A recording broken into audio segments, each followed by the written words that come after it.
नमस्कार, स्वागत है आप सभी का हमारे चैनल टीचर एजुकेशन में। आज के इस क्लास में हम लोग चौथे पाठ की शुरुआत करेंगे, जिसमें हम लोग विराम चिन्हों को पढ़ेंगे। इस पाठ में क्या क्या हमें पढ़ना है? विराम चिन्हों की समझ विकसित करना, विराम चिन्हों द्वारा भाषाई कौशल विकसित करना, शब्दों और वाक्यों के उच्चारण में उचित ठहराव, स्थल, भाव को स्पष्ट करना, लेखन में विराम चिन्ह के महत्व को स्पष्ट करना, जो काफी महत्वपूर्ण है। सबसे पहले हम विराम का अर्थ समझेंगे कि विराम होता क्या है। विराम का जो अर्थ है रुकना या ठहरना, विराम का अर्थ होता है। जैसे कि वाक्य को लिखते या बोलते समय बीच में कहीं थोड़ा बहुत रुकना पड़ता है, जिससे जो भाषा का अर्थ होता है वह स्पष्ट, अर्थवान और भावपूर्ण होता है। क्या होता है? भावपूर्ण होता है। तो हम विराम चिन्हों के बारे में समझ लेते हैं। लिखित भाषा में इस ठहराव को दिखाने के लिए, जब हम लिखते हैं लिखित भाषा में, इस वाक्य के ठहराव को दिखाने के लिए हम जिस चिन्हों का प्रयोग करते हैं वे विराम चिन्ह कहलाते हैं। अब हम उदाहरण के माध्यम से समझेंगे कि कैसे हम एक विराम चिन्ह के माध्यम से उदाहरण में अंतर को देख सकते हैं। जैसे एक उदाहरण ले लेते हैं, साधारण उदाहरण, रोको मत जाने दो। रोको मत जाने दो, ये आपका एक उदाहरण हुआ। दूसरा उदाहरण लेते हैं कि रोको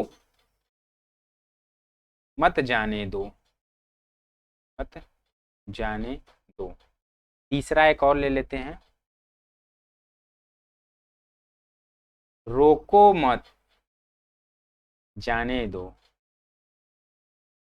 अब इस उदाहरण के माध्यम से हम समझेंगे कि किस प्रकार विराम चिन्हों के प्रयोग से। पहला उदाहरण में देखते हैं कि पहले वाक्य में जो अर्थ है स्पष्ट नहीं हो रहा है। पहला जो उदाहरण है, रोको मत जाने दो, ठीक है, इसमें अर्थ स्पष्ट नहीं हो रहा है कि रुकने के लिए कहा जा रहा है या जाने के लिए। जैसे ही इस वाक्य में दूसरा वाक्य देखते हैं कि विराम चिन्हों के प्रयोग होता है, तो इसमें कुछ ना कुछ अर्थ, एक सार्थक अर्थ दिखने लगता है, एक भाव दिखने लगती है, ठीक है, उससे भाषा स्पष्ट होती है। कैसे? रोको मत जाने दो। आप देखिए कि रोको के बाद जैसे ही एक कामा लगा, अल्प विराम लगा हुआ है, रोको मत जाने दो, ऐसे हम इस वाक्य का उच्चारण करेंगे। तो इस दूसरे वाक्य में कह रहा है, रुकने के लिए कह रहा है, रोको मत जाने दो। यानी इस वाक्य का जो भाव है, इस वाक्य का जो अर्थ है, रोकने के लिए कह रहा है। किसके लिए? रोकने के लिए, जाने के लिए नहीं कह रहा है। इसी प्रकार से हम तीसरा वाक्य देखेंगे कि रोको मत, क्या दिया है? रोको मत। यहां देख लेते हैं, तीसरा वाक्य दिया है रोको मत, ठीक है, क्या दिया है? रोको मत जाने दो। जैसे ही देखेंगे रोको मत के बाद अल्प विराम कामा लगा हुआ है, फिर जाने दो, यानी सभी को जाने के लिए कह रहा है। इस वाक्य का जो भाव है, इस वाक्य का जो अर्थ है, इसमें कह रहा है कि रोको मत जाने दो, यानी सभी को जाने के लिए कह रहा है। इस प्रकार से हम विराम चिन्हों के प्रयोग से उस वाक्य के भाव को स्पष्ट समझ सकते हैं, जान सकते हैं। तो आगे हम देखते हैं कि विराम चिन्हों में कौन कौन से विराम चिन्हों को पढ़ना है, जो काफी महत्वपूर्ण है।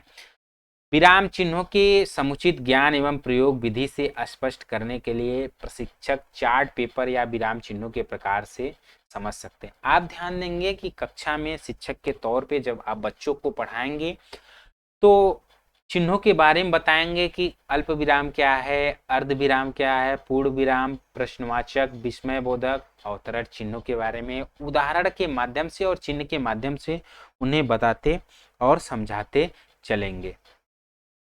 देख लेंगे कि अल्प विराम की परिभाषा क्या होती है, कैसे अल्प विराम को उदाहरण के माध्यम से हम समझेंगे आसान शब्दों, आसान वाक्यों में। जैसे कि देख लेते हैं कि जहां पर अर्ध विराम की तुलना में कम देर रुकना हो, अल्प विराम कहलाता है। जैसे अभी हम अर्ध विराम के बारे में भी पढ़ेंगे, उसकी परिभाषा को समझेंगे। जब हम एक वाक्य की शुरुआत करते हैं जहां समान पद होते हैं, आप ध्यान देंगे, जैसे यहाँ उदाहरण दिया है राम, श्याम, कृष्ण और मुरारी विद्यालय से घर चले गए। इस वाक्य में आप देखेंगे कि राम, श्याम, कृष्ण, मुरारी एक समान पद है, एक नाम की बात कही जा रही है, जहां हमें कम ठहराव मिल रहा है, जैसे राम, श्याम, कृष्ण और मुरारी विद्यालय से घर चले गए। इस प्रकार के वाक्यों में अल्प विराम चिन्हों का प्रयोग किया जाता है। इसे अंग्रेजी में आप जो है कॉमा कहते हैं। क्या कहते हैं? कॉमा कहते हैं अंग्रेजी में। ठीक है, इस प्रकार से हम उदाहरण के माध्यम से चिन्हों को समझ सकते हैं, उन्हें पहचान सकते हैं। अर्धविराम क्या होती है, उसकी परिभाषा को समझेंगे। अर्धविराम की परिभाषा क्या होती है, कैसे अर्धविराम को हम समझ सकते हैं। जहां अपूर्ण विराम की अपेक्षा कम देर और अल्प विराम की अपेक्षा, आप ध्यान देंगे, अल्प विराम की अपेक्षा ज्यादा देर रुकना पड़ता है, वहां पे अर्ध विराम का प्रयोग किया जाता है, जिसे अंग्रेजी में सेमी कॉलम के नाम से भी जानते हैं। ठीक है, उसका चिन्ह किस प्रकार होता है, जैसे कि आप देख सकते हैं, जब ऐसे ही किसी वाक्य में दो बिंदी की तरह ऐसे आपको दिखा लगे तो हिंदी में अर्धविराम और अंग्रेजी में सेमी कॉलम का प्रयोग करते हैं। जैसे उदाहरण हम देख लेते हैं, जो चाहो सो करो। फिर वाक्य आगे हम शुरुआत करते हैं, अब मैं यहां से नहीं जाऊंगा। आप ध्यान देंगे कि अल्प अर्धविराम की जो परिभाषा है, जब हम अल्प विराम से कहीं ज्यादा देर रुकते हैं उस वाक्य में, तो अर्ध विराम का प्रयोग किया जाता है। अर्ध विराम के प्रयोग में आप देखेंगे जो पहला जहां विराम आपका खत्म होता है वह वाक्य पूर्ण नहीं होता, उसके बाद जो वाक्य शुरुआत होती है वहां से पूर्ण होता है। तो ऐसे वाक्यों में जो है अल्प अर्ध विराम का प्रयोग किया जाता है। जैसे जो चाहो सो करो, अब मैं नहीं जाऊंगा। इस प्रकार जो उदाहरण है अल्प विराम का प्रयोग किया जाता है। आगे हम देख लेते हैं पूर्ण विराम। पूर्ण विराम के बारे में समझेंगे, पूर्ण विराम की परिभाषा को समझेंगे। पूर्ण विराम को अंग्रेजी में फुल स्टॉप कहते हैं। क्या कहते हैं? Full stop.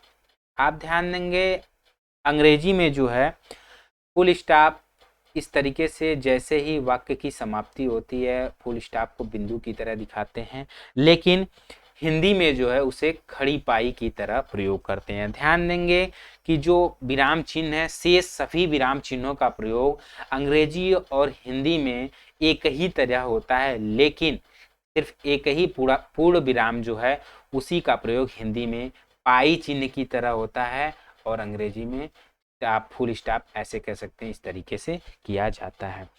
हिंदी में पूर्ण विराम चिन्ह का प्रयोग सबसे अधिक होता है। यह चिन्ह हिंदी की प्राचीनतम विराम चिन्ह है।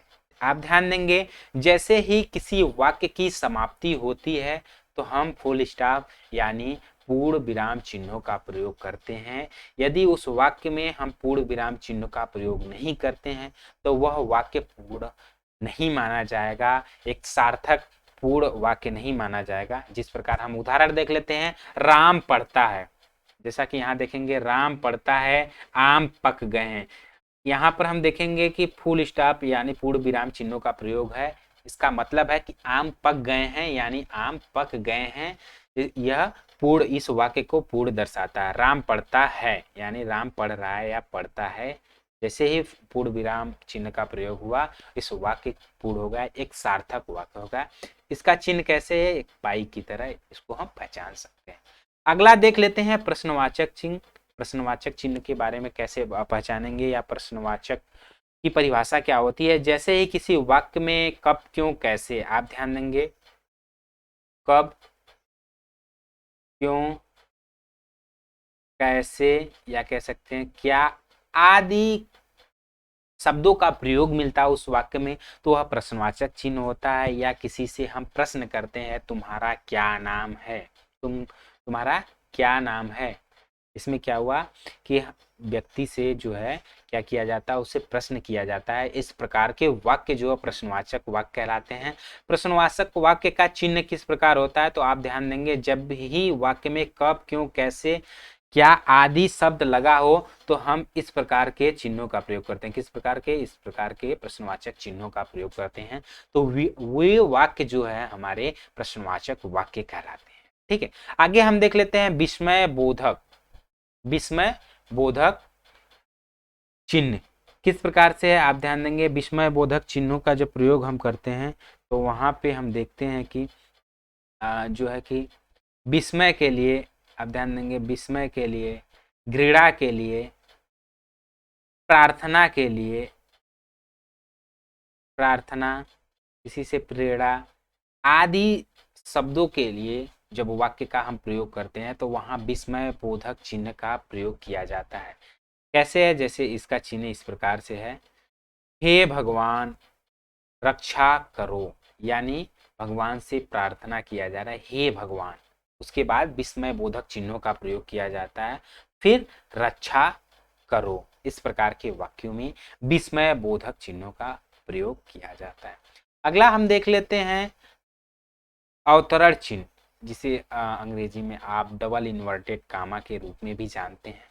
इसका प्रयोग कैसे हम करते हैं उसे देख लेते हैं। अवतरण चिन्ह की परिभाषा क्या होती है उसे हम समझेंगे। जैसे चिन्ह आप देख रहे हैं double inverted comma, single inverted comma, इस प्रकार से अवतरण चिन्हों का प्रयोग किया जाता है। कैसे, उसकी परिभाषा को समझ लेते हैं कि परिभाषा उसकी क्या होती है अवतरण चिन्ह की। किसी और वाक्यों या शब्दों का ज्यों का त्यों लिखा जाता है तो अवतरण चिन्ह का प्रयोग किया जाता है। या कह सकते हैं पुस्तक हो, समाचार पत्र हो, लेखक का नाम हो आदि जो शब्द हैं वाक्यों में जब प्रयोग किया जाता है तो अवतरण चिन्ह यानी डबल इन्वर्टेड कामा का प्रयोग किया जाता है। जैसे उदाहरण हम देख लेते हैं कि भारतीय धर्म ग्रंथ में रामायण का विशेष महत्व है। जैसा कि अभी हमने बताया आपको कि लेखक का नाम, पुस्तक का नाम, जो किसी विशेष पुस्तक का नाम हो, किसी का वाक्य कहा गया हो, या समाचार पत्र आदि शब्दों को जब वाक्यों में हम लिखते हैं तो इन्वर्टेड कामा में वो जो है लिखा जाता है। जैसे बुद्ध ने कहा जीव हत्या पाप है।